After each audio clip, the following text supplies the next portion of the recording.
Salamat po sa Panginoon sa victory ng ating youth fellowship kahapon sa pangunguna ni Brother Lester. Salamat sa mga mensahe. Bawal akong magsalita ng guys ngayon. Baka magpa-ice cream ako. Andan yan ba si AJ? Ayun. Matindi mag-impluensya yung bata na yan eh. Tuloy sabi ko kay Clay kagabi, guys, tulog na tayo.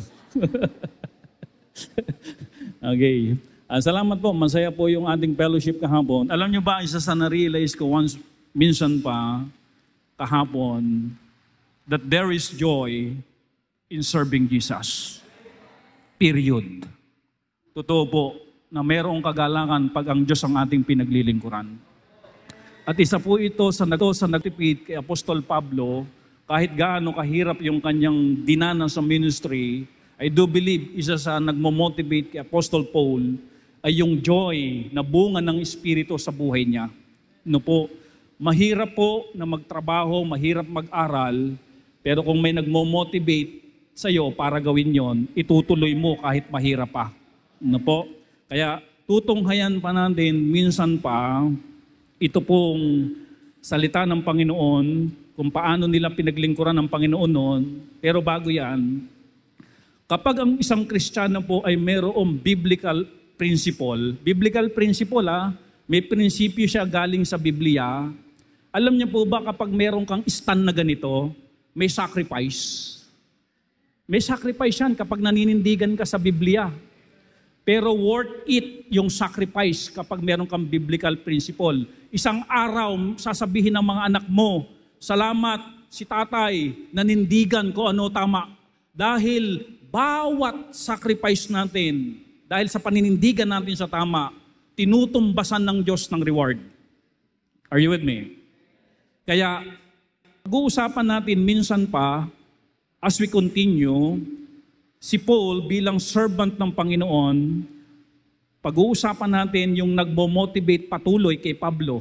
Diba? Sabi natin noong nakaraan, we have no reason to quit, but we have plenty of reason to continue. Ito po yung pag-uusapan natin yung mga plenty reason para tayo magpatuloy. At ito rin ay siyang motivation ni Apostle Paul, kaya siya nagpatuloy kahit mayroong emotional suffering, kahit mayroong physical suffering, kitang-kita natin sa buhay ni Paul ay nagpatuloy. Tayo muna tayong lahat, bago natin ito ituloy, hingi muna tayo ng guidance sa Panginoon. Ama naming Diyos, salamat po, dahil every Sunday, prinsipyo ng Biblia ang naririnig namin. Tunay nga, Ama, na ang tamang prinsipyo ay yung prinsipyo nyo. At ang tamang motivation for us to continue ay yung pong inyong salita. Kaya minsan pa, tulungan po kami ng banal na Espiritu at maging motivation namin minsan pa ang inyong aral. Tulungan kami dito dahil wala kami magagawa, Panginoon, kung kami ay hiwalay sa inyo. Dalangin namin ang inyo ring pagpapatawad sa aming mga pagkukulang. Hiling po namin ang inyong paglilinis ng aming kalikuan. Ngayong umaga, Panginoon, ma-worship talaga namin kayo.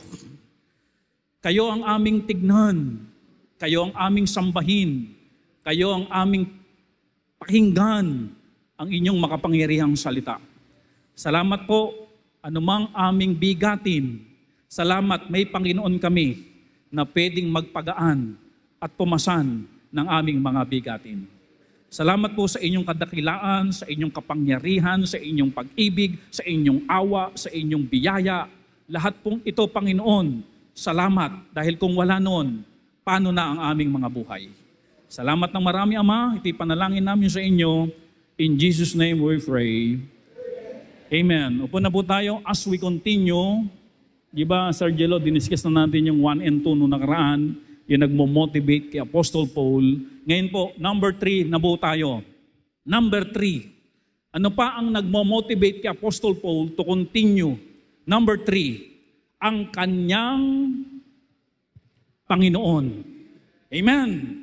Nakakatatlo na po tayo at ang pangatlo, ang nagmo-motivate kay Apostle Paul to continue, walang iba, Brother Jaime, ang kanyang Panginoon. Ngayon, tanong, sino ang kanyang Panginoon? Ang kanyang Panginoon, kayang ingatan ang kanyang ginawang paglilingkod. Amen? Well, of course mga kapatid, kapag ang tao, pwedeng makalimot eh. Pwedeng makalimutan ng tao yung ginawa mong paglilingkod. Pwedeng mabura yun sa kanyang memory.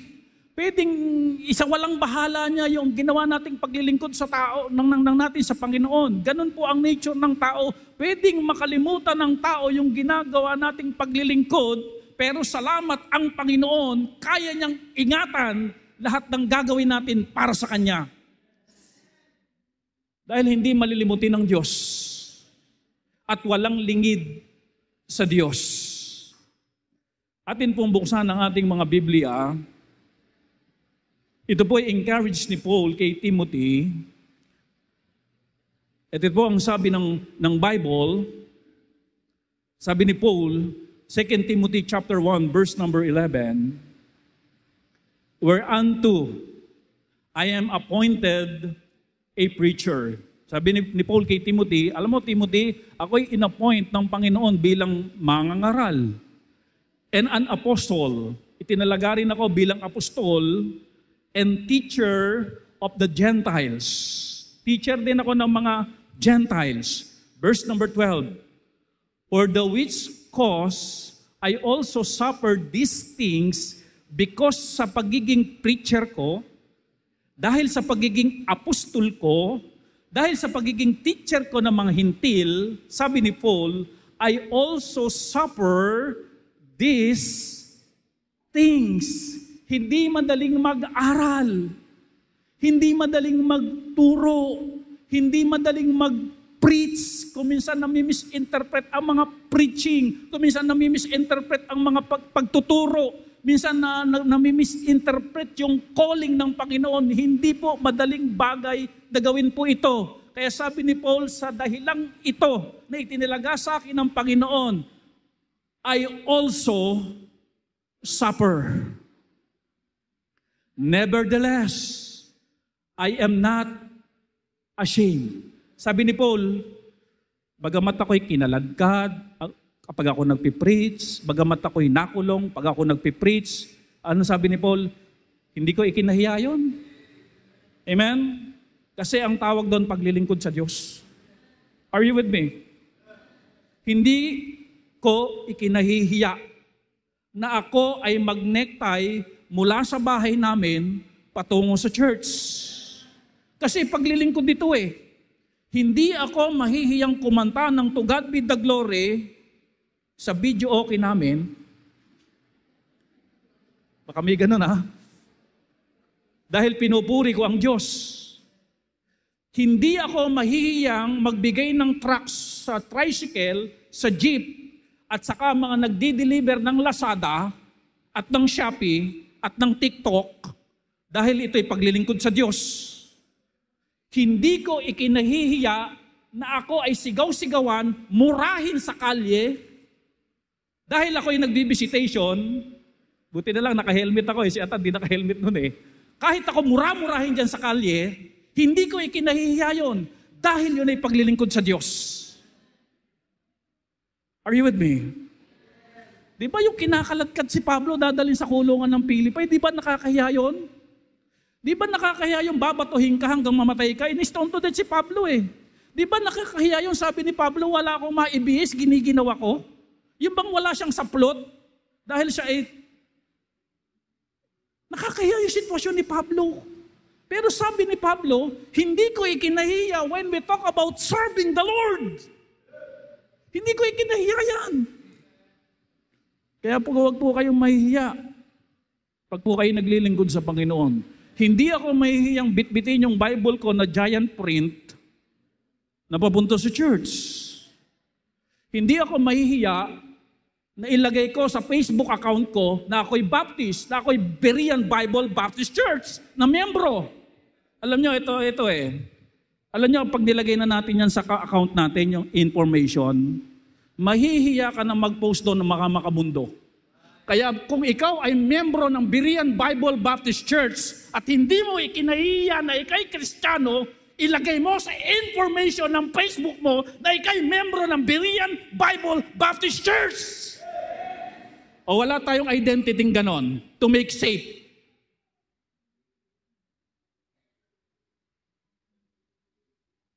Meron bang ganyan sa info natin? Information sa puso mo. Mga ganon, di ba? Kim Jong-kyu.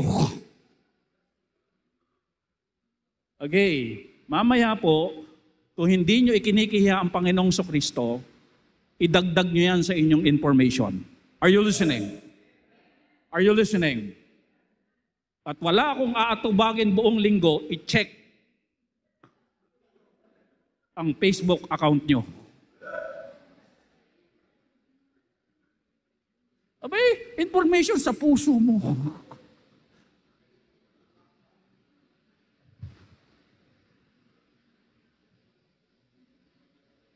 Hindi ko ikinahihiya ang paglilingkod sa Panginoon. Are you listening?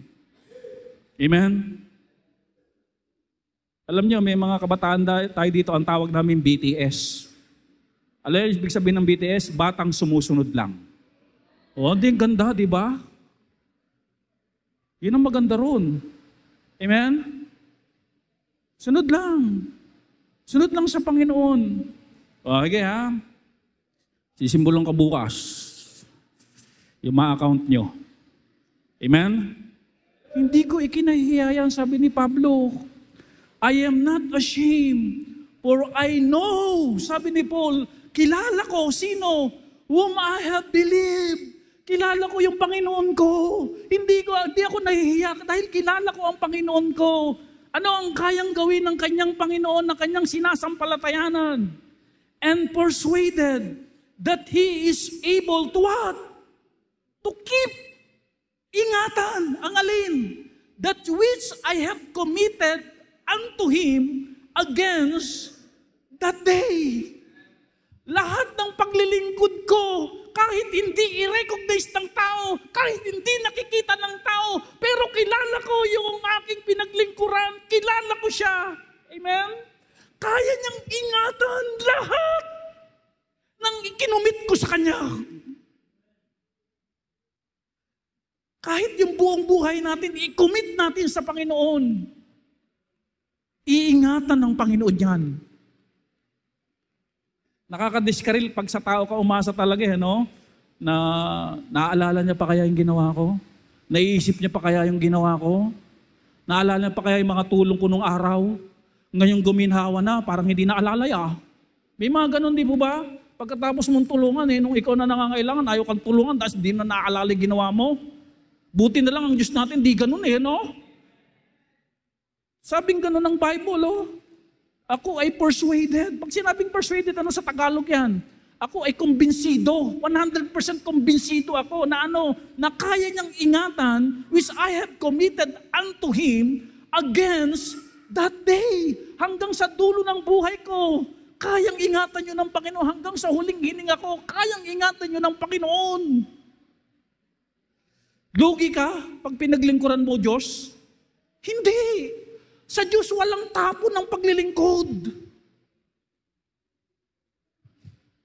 Sabi, I experienced suffering dahil sa pangangaral ko ng gospel. Ito si Pablo ito I experienced suffering dahil sa paglilingkod ko sa Panginoon. Pero hindi ko yan ikinahihiya. Kahit ako ay napalo, kinalagkad, ikinulong, binato.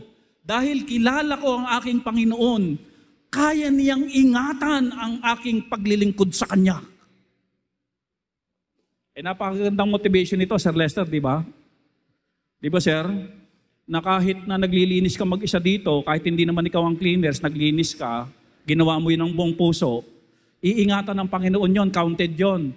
November 26, naglinis si Lester mag-isa kahit walang nakakita. Iingatan ko, Lester, yung ginawa mo na yon. Amen? Nagpaawit dito. Ganda ng boses ni Sir Mar, pag nagpipray, falsetto,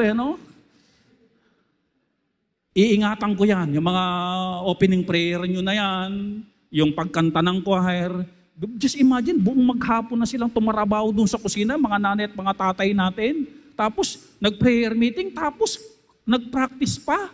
Ano outcome? Nakaka-bless. Lahat ng yan, kayang ingatan ng Panginoong Diyos. Kayang ingatan. Okay. Iningatan ng Panginoon ang lahat ng paghihirap at paglilingkod ni Paul. Nasulat lahat sa Bible. At lesson at encouragement sa atin ngayon. Tama po. Dahil iningatan Isinulat pa sa Bible, grabing pag-iingat ang ginawa ng Diyos. Inilagay sa Bible. Walang tapon kapag sa Panginoon naglingkod. Tanong, kanino mo ikinukumit ang paglilingkod mo? Dapat ganito prayer natin, Lord, sa inyo ko po inaalay ang aking paglilingkod. Kaya nga yan offering yan Present your body. Panginoon, sa inyo po. Kasi kaya niyong ingatan. Panginoon, hindi po kay Jolo. Baka makalimutan lang ni Jolo ito. Sa daming negosyong inaasikaso. Di po ba? Busy yan sa paglalagay ng sticker. Hindi pa tapos yung very good. Are you with me? Kaya hindi ko sa kanya ikukumit yung trabaho ko. Hindi rin kay Jaime. Hindi rin kay Johan. Hindi rin kay Tintin. Panginoon, sa inyo ko po ito inaalay. Dahil kayo ang able to keep my service. Amen? Ganun po. Kaya kapag yan na nagmo-motivate sa atin, Lord, ito po gagawin ko. Malapit na po ang family day. Mamaya uupakan ko na lahat ng damo doon. Wala akong ititirang buhay. Amen? Lilinisin ko na yung kampo namin. At yung paglilingkod na ito, Panginoon, sa inyo po ito. Amen? Kahit umitim ka pa, walang problema doon. Okay. Ganun po. Commit sa Panginoon. Pangalawang tanong, sino ang kanyang Panginoon?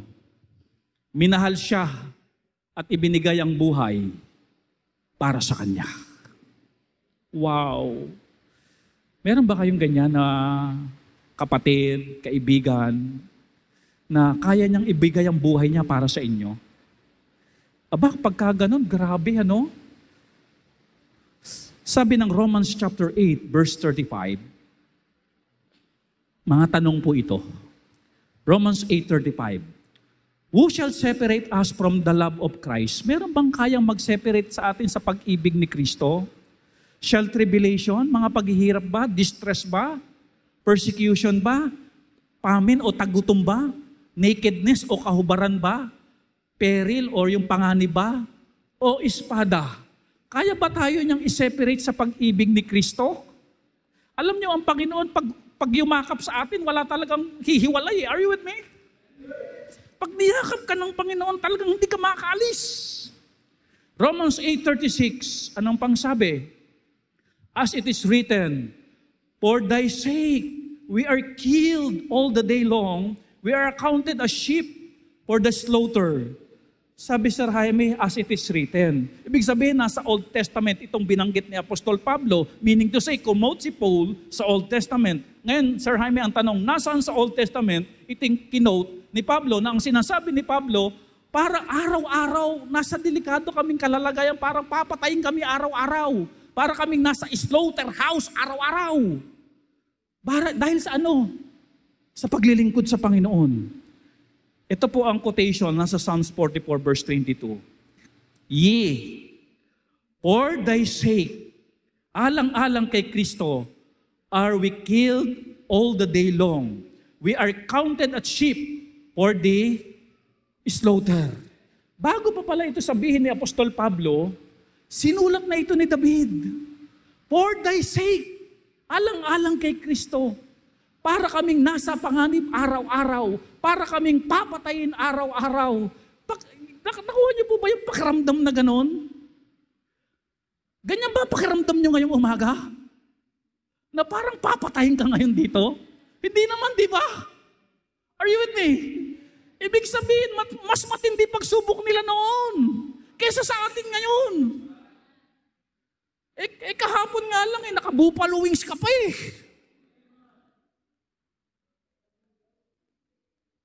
Hindi ka naman mukhang kakatayin na. Yun, mukhang kakatayin na naglilingkod. Are you with me?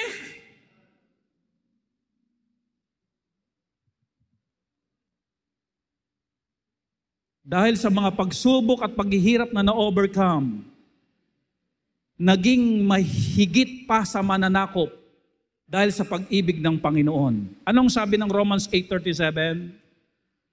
Kasi overcomer sila eh. Naging gano'n sila katatag. May pagsubok mo kang papatayin pero naglingkod. Gano'n sila katatag? Yun ang tanong eh. Sabi ng Bible, nay, hindi po yan nay, hindi po gano'n yan, ano?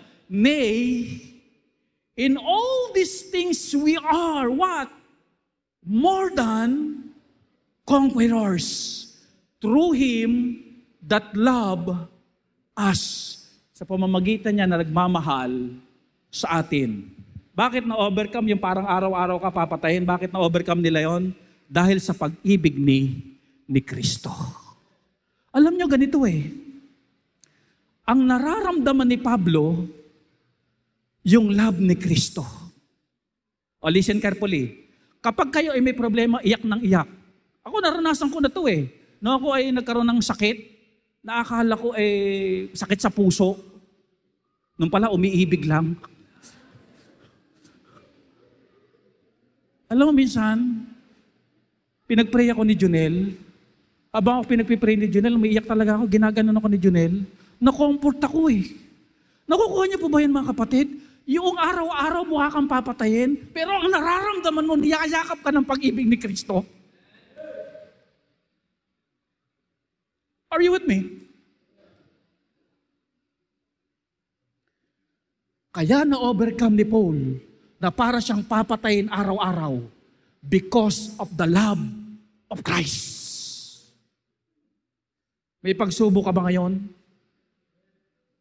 Damhin mo ang pag-ibig ni Kristo. Ang totoo, mahal tayo ni Kristo. God is love. Ang Diyos natin ay ano po? Pag-ibig. Kuminsan nawawala sa isip natin to pag may problema tayo eh. Ang tumatakbo kagad sa isip natin kapag may problema tayo, Bombay. No, palapit na kaya si Bombay. Kapatid, ang totoo, kuminsan natatago sa isip mo. Ang totoo, mahal ka ni Kristo.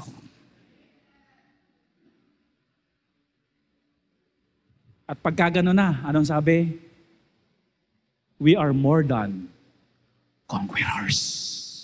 Alam mo, pag na-comfort ka na, magbabalik sigla kayo eh. Di ba? Encourage kayo eh. Lalabang ka uli. Di ba? Na-conquer mo na itong emotional suffering, i-conquer mo pa yung physical suffering, tapos yung spiritual battle, ipapanalo mo pa. Kaya ang conclusion ni Apostol Pablo, because of the love of Christ, na nararamdaman niya sa kabila ng mga pagsubok, we are more than conquerors. Anong reason? Through Him, the Lord Jesus Christ, that loved us. Are you with me? Payakap ka sa pag-ibig ng Panginoon pag may pagsubok ka. At totoo naman na mahal ka ng Panginoon. Hindi joke-joke yon. Totoo po yon. Amen. Amen for that. Alam mo, sir, kanina binanggit ko yung persuaded, di ba kanina? Yung walang halong pag-aalinlangan. Binanggit uli ni Pablo. Verse number 38. For I am, what? Persuaded. Kumbinsido ako 100% that neither death, kumbinsido ako, hindi ang kamatayan, hindi ang buhay, hindi ang mga anghel, hindi mga principality, powers present, nor things to come. Ano mang darating pa sa buhay ko.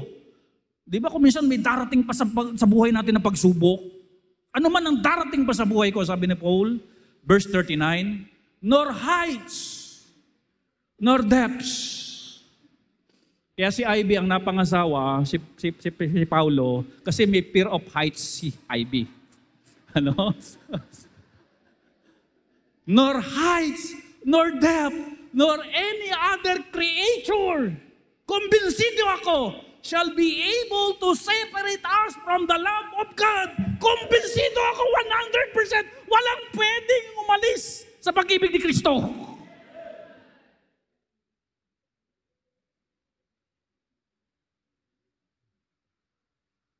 Tanong church, gaano ka kumbinsido na mahal ka ng Diyos? Kumbinsido ka ba na mahal ka ng Diyos? Kung minsan nawawala na sa isip natin yung pag-ibig ng Diyos kapag dumaranas tayo ng matinding pagsubok, are you with me? Hindi po totoo yun, kasinungalingan po yun. Ng dyablo, ng mundo, ang totoo, mahal ka ng Diyos. At walang pwedeng mag-separate sa'yo sa pag-ibig ni Kristo. Lumalayo ka na nga, hihitakin ka pa ng Panginoon eh. Hindi nawawala ang pag-ibig ng Diyos. Do you remember prodigal son? Hinihintay niyang bumalik. At nung bumalik, niyakap niya, binihisan niya, ipinagpiesta niya. Hindi nawala ang love ng Ama sa Kanya. Ganun po ang pag-ibig ng Panginoon sa atin. Hindi nawawala.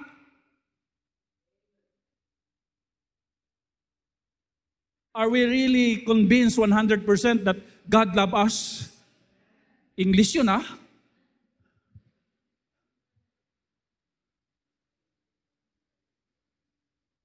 I am persuaded. Itong taong ito ang nagpapatotoo na nakaranas talaga ng matinding pagsubok. Pero kumbinsido siya. Sir Jaime, hindi nagduda. Amen? Nako, pagka ganito buhay Kristiyano natin, magtutuloy-tuloy talaga tayo kapag ito ang motivation natin. Amen? Wala talaga, walang kaharangga, di ba? Walang makapagpapahiwalay. Yung yakap ng Panginoon sa atin, yung love ng Panginoon sa atin, ganun kahigpit. Walang makakapag-alis kay Paul sa ministry. Bakit? Dahil sa pag-ibig ni Kristo.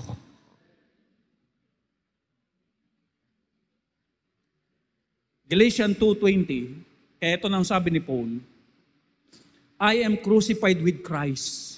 Nevertheless I live. Bagamat nabubuhay ako, sabi ni Pablo, yet not I. Hindi na ako nabubuhay para sa aking sarili.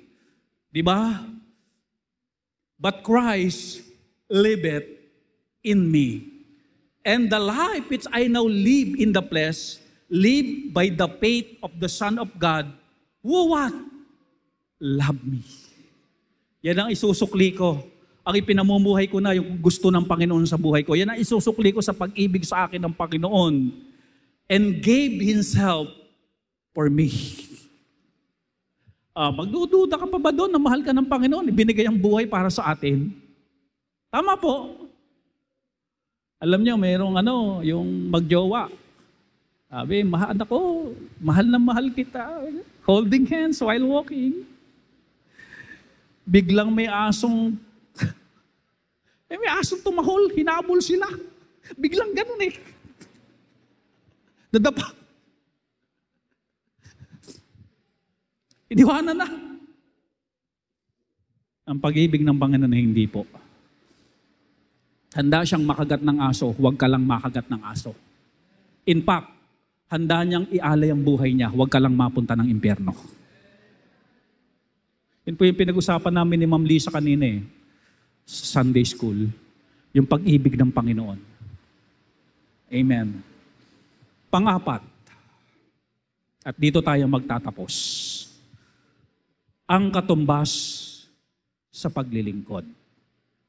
Listen carefully, church. Bawat paglilingkod mo, tatapatan ng Diyos. Meron pong lumapit sa akin pong nanay, member po dito sa church. May problema siya. Sabi niya, Pastor, bakit po nay? Sabi po ng doktor, meron pong cyst sa akin pong matres. Ganon. Sabi ko sa kanya, nagbigay ako ng M&M sa kanya. Hindi po chocolate Sabi ko, Nay, magtiwala ka sa Panginoon. That is M. Pangalawa, maglingkod ka. M&M. Napaka-sweet pag ginawa mo ito. Amen? Napaka-sweet sa harapan ng Diyos pag ginawa mo ito. Are you with me? For without faith, you cannot please God. Amen? M&M. Magandang advice. Napaka-sweet. Alam niyo itong nanay natin na ito, ginawa niya. Magtiwala, maglingkod. Alam niyo yung ginawa ng nanay na ito, tinumbasan ng Diyos. Nawala po ang cyst niya. Nag-ceasefire. Nag-ceasefire, hindi na lumaki, lumiit na. Amen? Kapatid, are you listening? Bawat paglilingkod mo, tatapatan ng Diyos. Huwag na tayong mag-inarte na hindi naman ako after sa blessing, ako naglilingkod sa Diyos. Hindi po ang katotohanan, mga kapatid, pag naglingkod ka sa Diyos, tatapatan ng Diyos ang paglilingkod mo. Dahil ang Diyos ayaw niya na may utang sa atin. Hindi katulad ng kapitbahay mo, may utang sa'yo. Hindi pa nagbabayad. Pag pinipiin mo, hindi sinisin. Hindi ganun ang Diyos. Ayaw ng Diyos na may utang sa atin. May katumbas. Amen? Whether you like it or not, kahit sabihin mo man, Lord, kahit wala pong blessing, hindi papayag ang Diyos. Are you with me? Sige nga, itry nga natin yun na hindi naman ako after sa blessing. Sige nga, kung ano yan, kung tatatag talaga yan. Payag ba kayo? Magtatrabaho kayo ng isang buwan. Construction ha, walang sweldo. Oh, yun pa lang eh.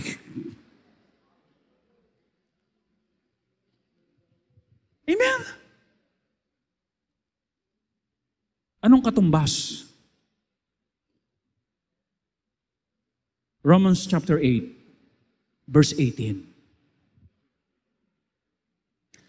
For I reckon that the suffering of this present time are not worthy to be compared with the glory which shall be revealed in us. Sir Gilot, you see the comparison? Suffering of this present world. Ano ang comparison? Yung inihandang glory ng Panginoon. Naku, you see the comparison? Hindi raw pwedeng i-compare yung inihanda ng Panginoon na kalwalatian doon sa langit. Suffering and then doon sa glory. O, ganito na lang para maintindihan natin. Ganito. Yung trilyonaryo natin, gamit na gamit ka, no? Okay, trilyonaryo natin. Itong si Lance na may ngiting tagumpay. Sabi ni trillionaire kay Lance, Lance, okay lang ba Lance? Tuwing Sabado, sa loob ng isang buwan, 4 na Sabado, di ba? Ikaw maglilinis ng church building. Nako, alam na alam ni Lance, trilyonaryo to eh. Sabi ni Lance, ay okay yan, sige. Ako maglilinis. Linis si Lance. Siya lang mag-isa ha. Naku, ang tawag dyan, nagkakaroon ng ano? Kalyo. Tapos kung minsan, naiipit pa ng pinto, tapos yung napaplas pa nung yung tumatalsik yung plus, di ba? Parang nahilamusan pa. Ganyan pa eh. Nag-alikabok, ganyan. To make the long story short, dahil hindi naman talaga long story ko, short lang talaga, eto na, tapos na yung 4 na Sabado. Sabi ni trilyonaryo, very good. Malinis. Tuwing Sabado ang linis. Ng church pag Sunday ang linis. Sabi ni trillionaire natin, dahil sa ginawa mo, Lance, sa'yo na ang 4x4 equals 16 na may very good. Sabi ni Lance, naglinis lang naman ako ng 4 na Sabado ah. Bakit ganito ang katumbas? Bakit ganito ang kapalit? Bakit ganito ang itinapat mo? Sobrang higit sa ginawa ko. Are you listening? Yun po ang nakalagay sa verse. Amen?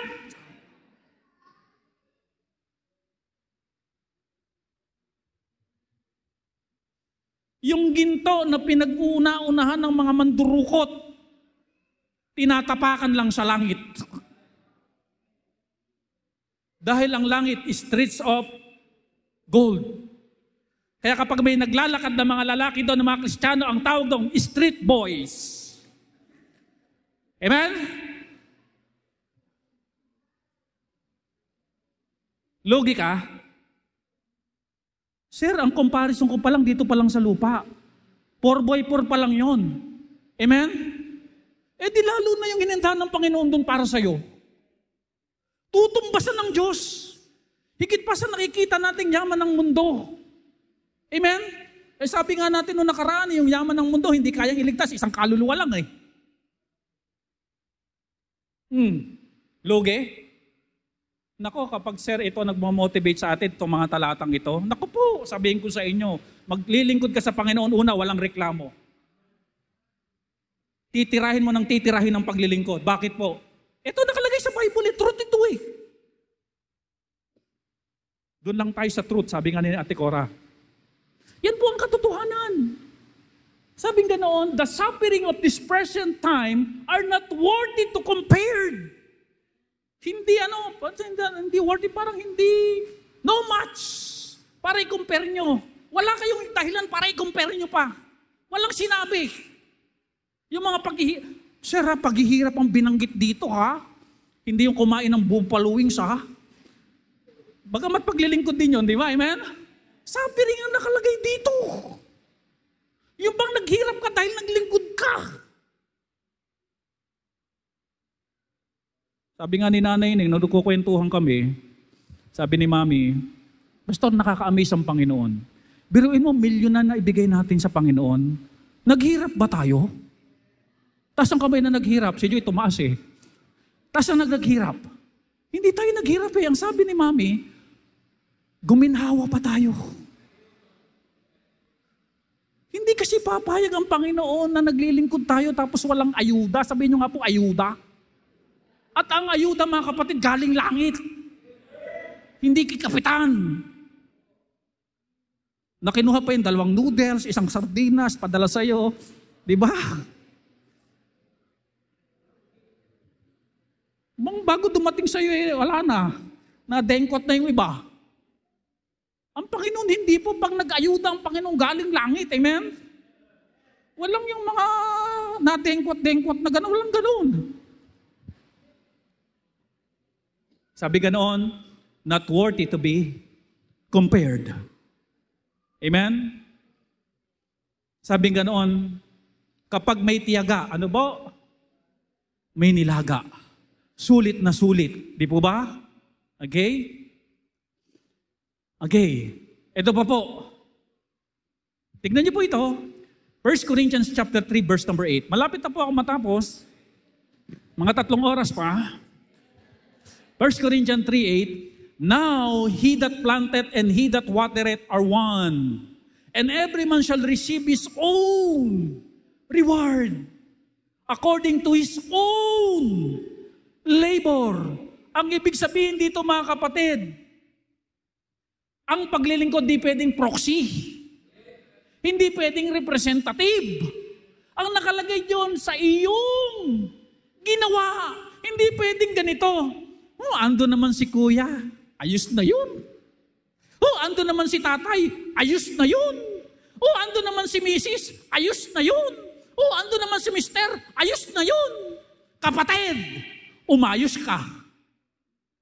Hindi ganun ang paglilingkod. Amen? Sa paglilingkod sa Panginoon, personal. Hindi pwedeng may representative ka. Ano yan, binyag? Proxy? Hindi po pwede yun. Amen? Hebrews 6:10.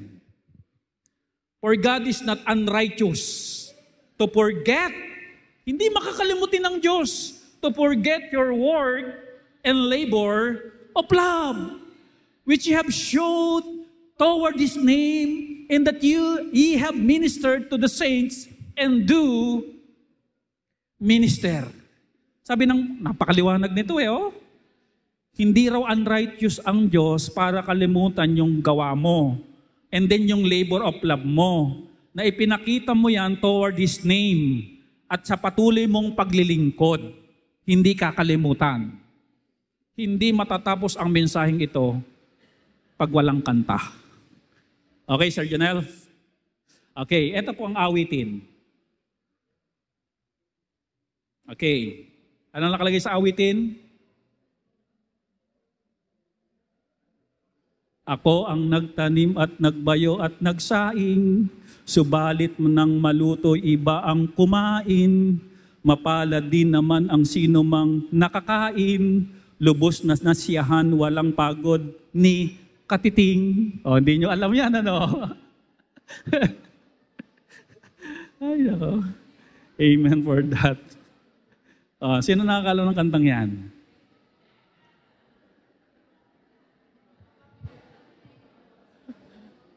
Mga millennial, di na alam. Yung mga BTS natin, di na alam yan eh. Church, listen carefully. Sa tao, pwedeng mangyari yan. Pero sa Diyos, kapag ikaw ang nagtanim, ikaw ang nagbayo, ikaw ang nagsaing, ikaw ang what? Kakain.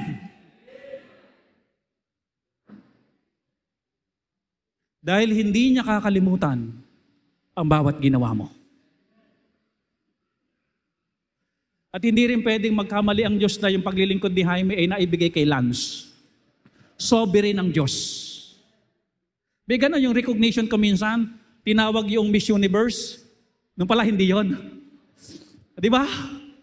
Ang Diyos hindi magkakamali sa ganyan. His own. Nakarecord dyan.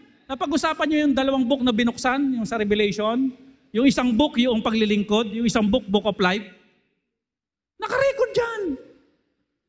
Hindi kakaligtaan ng Panginoong Diyos. Sa Panginoon, hindi niya kakalimutan kung sino ang nagtanim, nagbayo, nagsaing, dahil siya talaga ang what? Kakain. Amen.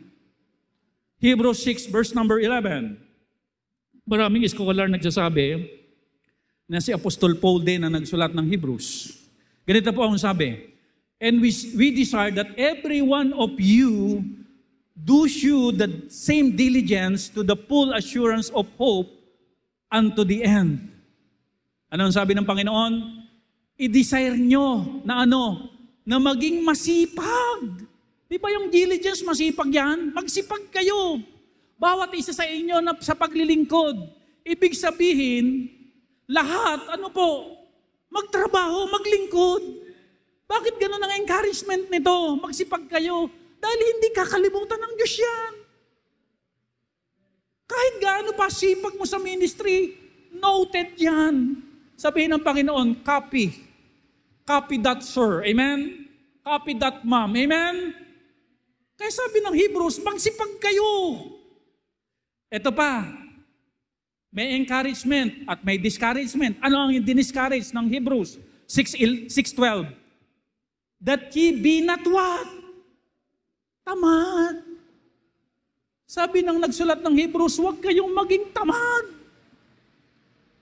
Listen carefully. Tanungin ko lang po kayo. Honestly ha? Tanong ngayon. Pag pinag-usapan ngayon ng paglilingkod, tinatamad ka ba? Linggo ng umaga, gigising ka, tinatamad ka ba? Mali po yun. Ayaw po ng Bible yon. Ang sabi ng Bible, magsipag ka. Colossians 3:23. And whatsoever you do, do it what? Heartily as to the Lord and not unto men. Malinaw po yan.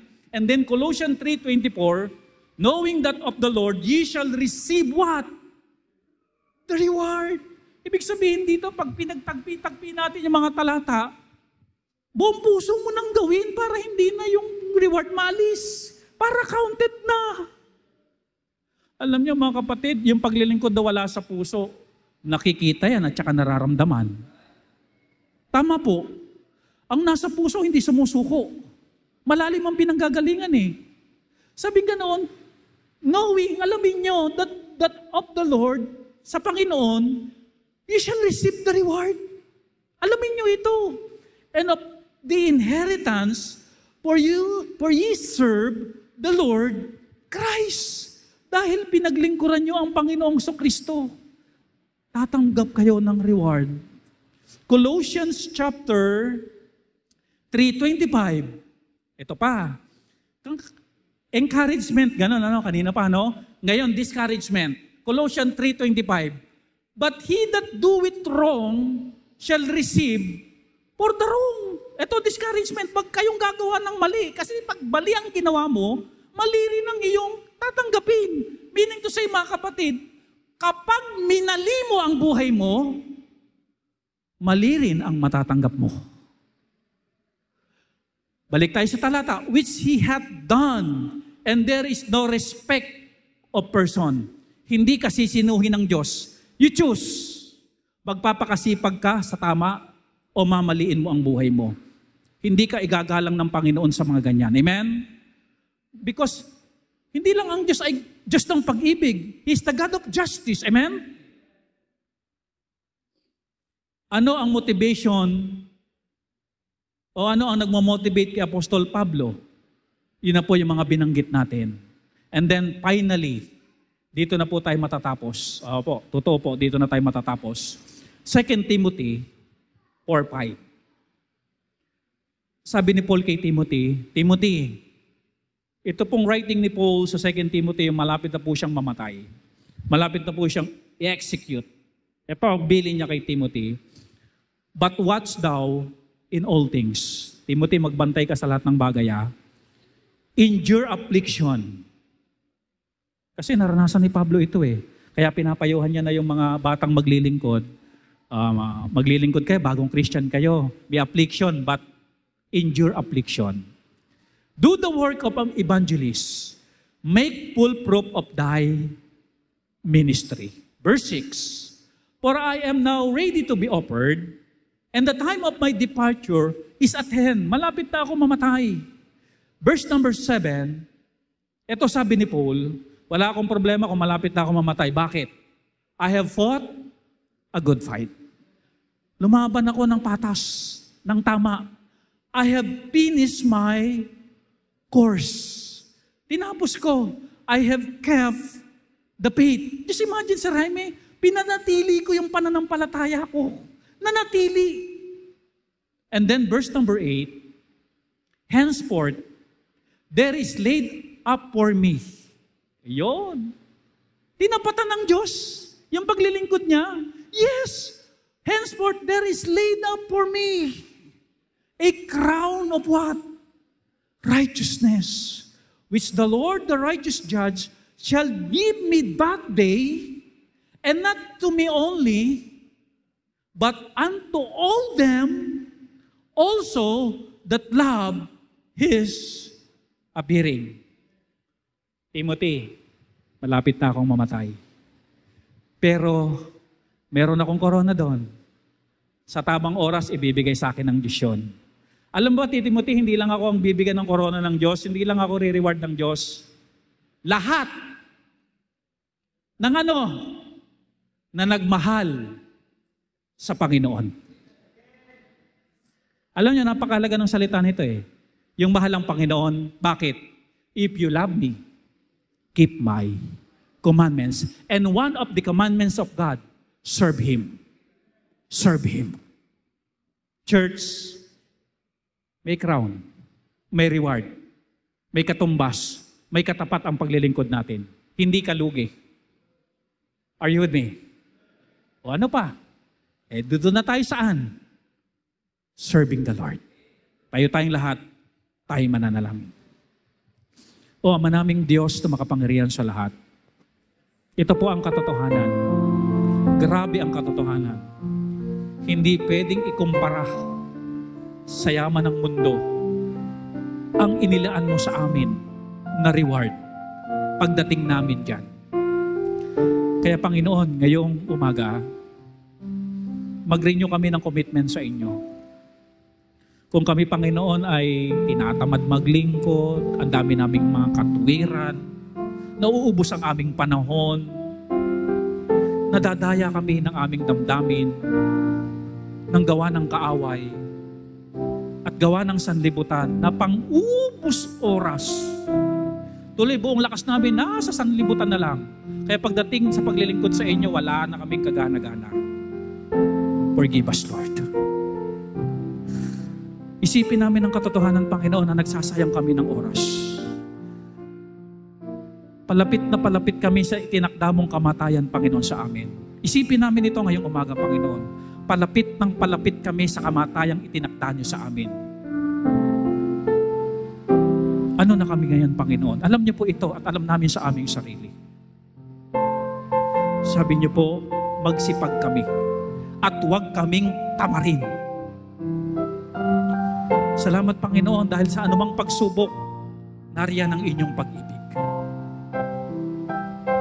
Church, kung kinausap ka ng Panginoon, you talk to God.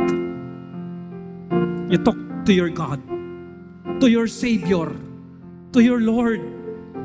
Kasi isang araw, bibigyan tayo ng reward kung ano ang iyong ginawa. Hindi pwedeng representative. Tayo ang haharap. Tayo ang magsusulit kung ano ating ginawa. Kung ito ba'y may reward o hindi. Pero sigurado langit tayo. Kaya lang the reward. You talk to God.